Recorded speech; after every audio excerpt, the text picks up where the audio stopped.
Independent MP Nick Xenophon has been detained at a Malaysian airport and will be deported from the country tonight because he's considered a security risk.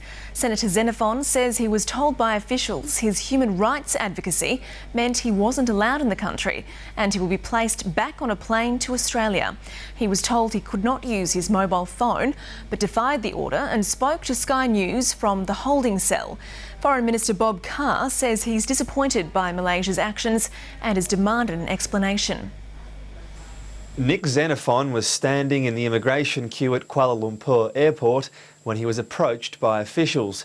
He was told there was a problem with his passport. The technical glitch turned into something else. I was escorted to another area where there are holding cells. I was eventually told that apologetically by the immigration officials that I'm on a watch list, that there are orders from above in terms of security concerns and I have to be deported. I think it's sad for a friendly country to deport an Australian member of Parliament who was up there with peaceful purposes. The independent senator was told his record as a protester for human rights was known, as was his itinerary for the week, which included meetings with the Malaysian opposition and pro-democracy MPs. That was enough for the Malaysian government to brand him a security risk, despite the fact he was also due to meet with senior members of that government. We had meetings arranged with, ironically, one of the senior government ministers in Malaysia, who's in charge of the election process, as well as the Electoral Commission, as well as meetings with the opposition leader, Anwar Ibrahim. But it seems I won't be doing any of that because I'm deemed to be a security risk. Senator Xenophon was due to be joined by several other MPs, in part to hear from groups concerned about the fairness of the upcoming election in Malaysia. The rest of the group has cancelled their trip. Look, I don't know. We don't know the details of it at this point, and I wouldn't want to make any statements that will jeopardise his release. But Nick has had a long, keen interest in not just Malaysia, but in pursuing democracy around the world. The Barisan Nasional coalition has held power for 6 decades, but it's been accused of manipulating the electoral system.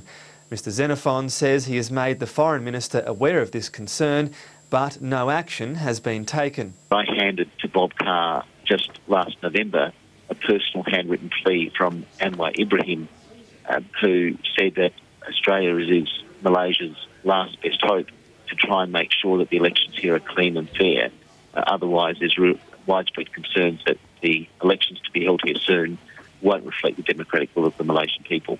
Well, I addressed that at the time. I replied to Anwar Ibrahim, but it's, I said at the time, talking to the ABC, it's not our function to conduct the elections for another country. Nick Xenophon was caught up in one of Malaysia's largest political demonstrations last April when thousands gathered in Kuala Lumpur's Central Square calling for electoral change.